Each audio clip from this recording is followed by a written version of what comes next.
Good evening. આમ તો કાનજીભાઈ છે ને મીઠા પાણીનો સમુદ્ર છે અને અમે પાઇપલાઇન થી એ સમુદ્રમાંથી એક બે છાંટા અમારામાં ઉડ્યા છે ને તમને કંઈક શેર કરશું. સારું, બિલીવ ઇન્ટરનેશનલ લિમિટેડ એક થોડી જર્ની વિશે વાત કરીએ. આમ મેડિસિનની અંદર ઘણા બધા પ્રકાર છે. રિટેલ મેડિકલ સ્ટોર હોય, ડિસ્ટ્રીબ્યુશન હોય, એની ઉપર CNF હોય, એની ઉપર મેન્યુફેક્ચરિંગ ફેસિલિટી હોય કે જેમાંથી ટેબ્લેટ, કેપ્સ્યુલ, ઓઇન્ટમેન્ટ બધું બનતું હોય. એમાંથી એ દવા બનાવવા માટે એનું એક કી રો મટીરિયલ હોય. બાકી બધા સાઈડના મટીરિયલ પણ જેનાથી આપણી તબિયત સારી થવાની હોય એનું એક કી રો મટીરિયલ હોય, એને API કહેવાય. એટલે એ API નો પ્લાન્ટ હોય અને એ API બને એનું એક ઇન્ટરમીડિયેટ હોય. તો ફાર્માસ્યુટિકલ્સમાં અમે ઇન્ટરમીડિયેટ થી રિટેલ સ્ટોર, પેશન્ટના ઘર સુધી બધા જ સેક્ટરની અંદર અમે અવેલેબલ છે. અને ભારતની એકમાત્ર ફાર્મા કંપની અમારી એવી છે, જનરલી કોઈ પણ બિઝનેસમાં સૌથી મોટી જો સમસ્યા હોય ને તો પેમેન્ટની છે. 30 દિવસ, 45 દિવસ, 60 દિવસ, તમે બધા શબ્દથી ટેવાયેલા હશો. ફાર્મા ફેક્ટર પણ 60 દિવસ, 90 દિવસ, 120 દિવસ અને ફોન કરી ત્યારે પેમેન્ટ દેશું એમ આ પ્રકારના સેક્ટરમાંથી પસાર થાય છે અને ઘણા બધાને આવા પ્રોબ્લેમ્સ આવે છે. ઇન્ટરમીડિયેટ થી પેશન્ટ સુધી અમે 100% એડવાન્સ મોબાઈલમાં પ્રીપેડ રિચાર્જ થઈને જ રીતના કામ કરીએ છીએ. એક પણ સેક્ટરમાં અમે ડેબિટમાં કામ નથી કરતા, 100% એડવાન્સ થી કામ કરીએ છીએ. અને એ અમે ભારતમાં એકમાત્ર ફાર્માની કંપની છે. શોર્ટમાં વાત કરું જર્નીની, તો આપણે બધા જ સામાન્ય પરિવારના છીએ. એ રીતના જર્નીની શરૂઆત કરી હોય. પરિવાર થોડો મુશ્કેલીમાં હોય એટલે 10 ધોરણ પછી આપણે થોડીક પરિવારને મદદ થઈ શકે એવા કામની શોધ કરતા હોય. તો સ્ટડી સાથે શરૂ રાખવું હતું. એટલા માટે એવું કામ ગોતતો હતો કે સવારે 7 વાગ્યાની સ્કૂલ હોય તો એની પહેલા શું કામ થઈ શકે, કારણ કે એના પછી 2-3 કલાકના કામ ગોઠવી નાખ્યા હતા. તો સવારે 7 વાગ્યા પહેલા થઈ શકે એવું કામ હતું કે ન્યૂઝપેપર નાખી શકાય વહેલી સવારે આવે. પણ જનરલી આપણા સમાજમાં આવું કામ છે એ ઓછું એક્સેપ્ટ થતું હોય ને એ સમયે થોડું ઓછું થતું. તો ત્યાંથી પછી જર્નીની શરૂઆત કરી કે સવારે 4 વાગ્યાથી 7 વાગ્યા સુધી ન્યૂઝપેપર નાખી શકાય. હું એક જે અમારો રૂટ હતો ન્યૂઝપેપર નાખવાનો, એમાં એક ડોક્ટરના ઘરે હોન્ડા સિટી કારની ત્યારે ખૂબ ડિમાન્ડ હતી. હોન્ડા સિટી કાર હતી. થોડા સમય પછી એ કાર ચેન્જ થઈ અને ત્યાં બ્લેક કલરની E-ક્લાસ મર્સિડીઝ રોજ પાર્કિંગ થવા માંડી. હું છાપું એની બાજુમાં નાખું, રોજ બ્લેક કલરની E-ક્લાસ મર્સિડીઝ જો. સાયકલ ઉપરથી ત્યારે થોડું મનમાં એવું વિઝ્યુલાઇઝેશન કરવાનું ચાલુ કર્યું કે એક દિવસ આ રીતની કાર આપણે લેવી છે, તો આ કાર લઈ શકાય ત્યાં સુધીની આપણે જર્ની કરવી છે. તો ખરેખર કોઈ પણ વસ્તુનું વિઝ્યુલાઇઝેશન કરીએ ને તો આપણે કદાચ ભૂલી જાય, પણ કુદરત એને ભૂલતો નથી. કુદરત ક્યારેય વ્યક્તિએ કરેલા વિઝ્યુલાઇઝેશન ભૂલતો નથી. અને એ અત્યારે મારી પાસે એક સમય જે લક્ઝરી કાર અત્યારે લીધી, મેં એ કાર લીધી, પણ એ કાર સીધી નથી આવી. ત્યાં સુધીની જે જર્ની છે ને એમાં ઘણી બધી ચડાવ ઉતાર દરેક વ્યક્તિને આવ્યો. તો ક્યારેય વિઝ્યુલાઇઝેશન આપણે કર્યું હોય તો આપણે આપણા કોન્ફિડન્સ ઉપર ડાઉટ ના કરવો જોઈએ.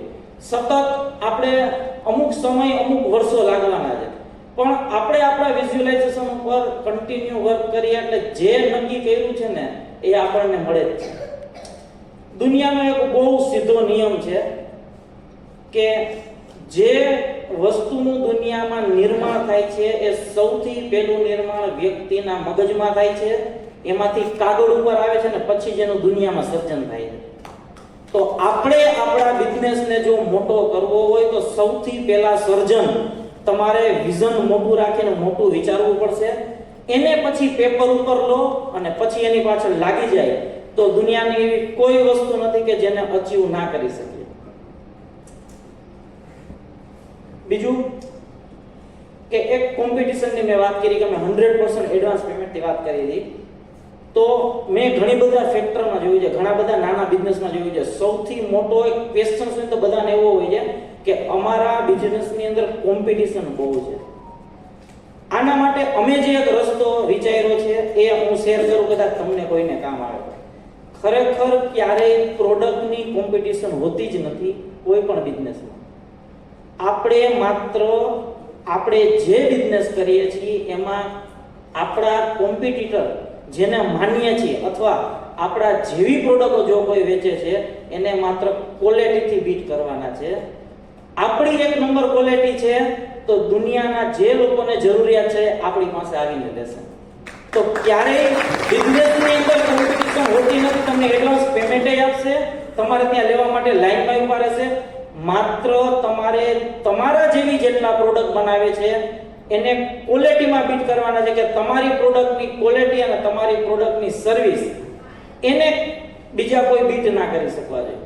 તો આપણા બિઝનેસને કોઈ ફાઇટ ના આપી શકે ને આપણે જે સિસ્ટમ જે નિયમો લાગુ કરી એ એમાં કરી શકીએ.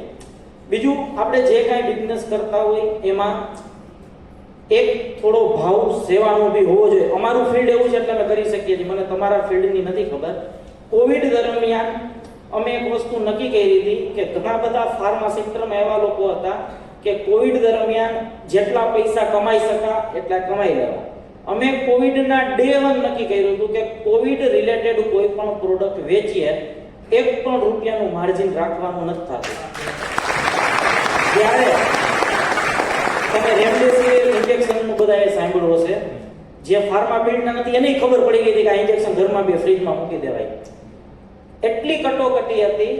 અમારો ગવર્મેન્ટમાં મિમેર હોસ્પિટલ અને અમદાવાદ સિવિલ હોસ્પિટલમાં બધા અમારા મેડિકલ સ્ટોર છે, એવા 45 મેડિકલ સ્ટોર છે ભારતમાં અલગ અલગ જગ્યાએ. તો અમારી પાસે લગભગ 18,000 થી વધારે રેમડેસિવિરનો જથ્થો આવેલો અને અમારું બિલિંગ 700 રૂપિયાનું થતું ત્યારે એક ઇન્જેક્શન. 18,000 વાયર અમે એક પણ પેશન્ટ પાસેથી 701 રૂપિયો નથી લીધો. બધા જ ઇન્જેક્શન 700 રૂપિયા. જ્યારે એની કિંમત તમને ખ્યાલ છે કે 8-10,000 રૂપિયા સુધી એક વાયરની જતી રહી હતી કોવિડ સમય દરમિયાન. તો આપણા બિઝનેસના અમુક ઇથિક્સ હોય. કોવિડ કાયમી માટે નહોતો અને ક્યારેય સામેવાળાની જરૂરિયાતનો ખોટો ફાયદો ઉપાડીએ તો કુદરત કોઈને કોઈ રીતે આપણને છોડતો નથી. કોવિડ દરમિયાન અમે એક બીજું શરૂ કર્યું હતું કે સિનિયર સિટીઝનને ઘરની બહાર નીકળવાની મનાઈ હતી. તો એક ડેઈલી દવા કરીને અમે 100% વુમન એમ્પાવરમેન્ટથી એક શરૂ કર્યું કે જે લોકો સિનિયર સિટીઝન હોય જેને કાયમી દવા શરૂ હોય જેમ કે કાર્ડિયક ડાયાબિટીક મેડિસિન, એ લોકોને ઘરે બેઠા મેડિસિન કુરિયરથી મળી જાય. દવા મળી જાય એટલે પૈસા આપી દે. કારણ કે ત્યારે કોવિડ દરમિયાન ઓનલાઈન ફ્રોડિંગ બહુ થતું હતું, આપણે તમને બધાને ખ્યાલ હશે. તો એ સમય દરમિયાન અમે શરૂ કર્યું હતું. પહેલા મહિને 7 પેશન્ટ હતા. એક પણ રૂપિયાની આજ દિવસ સુધી અમે જાહેરાત નથી કરી. અમારે 1 વર્ષ પછી કોવિડ પછી બંધ બી કરી દેવું હતું પણ પેશન્ટે બંધ ના કરવા દીધું. અમે નહીં નફો નહીં નુકસાનથી એ ચલાવીએ છીએ અને અત્યારે લગભગ 100 થી વધારે છોકરીઓના ઘર તેમાંથી ચાલે છે. તો પેશન્ટે એવું કીધું કે તમને ફંડ ઘટતું હોય તો અમે આપી, પણ આ સિસ્ટમ તમે શરૂ રાખો, અમને ઘણો બધો બેનિફિટ થાય છે. 25% ડિસ્કાઉન્ટથી ઘર બેઠા અમે એને મેડિસિન પહોંચાડી છે. અત્યારે એક પણ જાતની જાહેરાત વગર દર મહિને 35,000 ઘરે રેગ્યુલર મેડિસિન જાય. આ સંખ્યા હજી ખૂબ વધી શકે એમ છે એટલે અમે city by city, state by state ધીમે ધીમે ડેવલપમેન્ટ કરતા જઈએ છીએ. કારણ કે અમારા એમાં ડેવલપ કરવાના લિમિટેશન હોય. તો કોઈ પણ કામ આપણે કરીએ એનો કુદરત કંઈક ને કંઈક અલગ રીતના બેનિફિટ આપી દેતો હોય છે. તો આપણે જે વર્ક સાથે જોડાયેલા હોય એમાં પૂરી નીતિ, પૂરી ઈમાનદારી, પૂરા ઇથિક્સ સાથે જોડાયેલા હોય. એક બીજી નાની વસ્તુ શેર કરું. ગાંધીનગર હું એક અધિકારીને મળવા ગયો હતો. એ એટલા માટે શેર કરું કે આપણે આપેલી ગિફ્ટની વેલ્યુ કેટલી હોય છે ને એના માટે.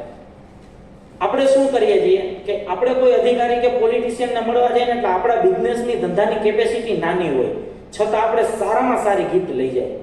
એક ભાઈ અહીંયા મળવા આવ્યા હતા. એ 5,000 રૂપિયાનો આખો ડ્રાય ફ્રૂટનો ડબ્બો લઈ આવ્યા હતા. એ 5,000 એની કિંમત છે એટલે મને ખબર છે ગાંધીનગરમાં એક ફેમસ દુકાન છે. કોઈ પણ અધિકારી કે પોલિટિશિયનને મળવા જાય એટલે એ ડબ્બો લઈ આવે. એની 4,900 કે 5,000 કિંમત છે. એ અધિકારીને આવીને ડબ્બો દીધો. ઓલા ભાઈ 10 મિનિટ રજૂઆત કરી. ઓલા ભાઈ જતા રહ્યા. ઓલા અધિકારીને ના એ ગિફ્ટમાં રસ પડ્યો, ના ઓલા ભાઈની વાતમાં રસ પડ્યો અને એના પીએને દઈ દીધી જતા રહ્યા.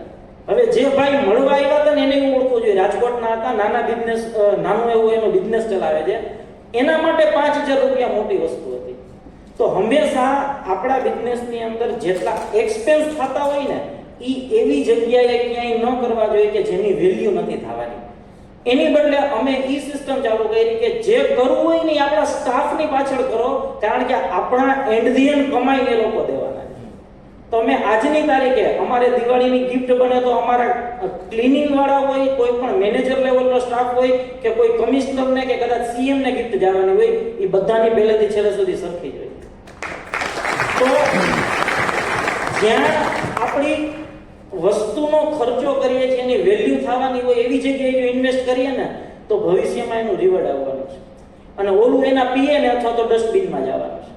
તો નાના બિઝનેસમાં જ્યારે આપણે આવી કોઈ પગથિયા ચડતા હોય ને ત્યારે આવા બધા એક્સપેન્સીસ ક્યાં કરવા, ક્યાં રોકાણ કરવું એ આપણા માટે ખૂબ જરૂરી હોય છે. તો એક મારા તરફથી તમને બધાને ખાસ કરીને ઇન્વિટેશન છે. કૌશિકભાઈ અને એ તો લોકો કંપનીની વિઝિટ કરી ગયા છે. તમે બધા એક વખત અમારે ત્યાં મહેમાનગતિ માટે અમારી કંપનીની વિઝિટ માટે આવો.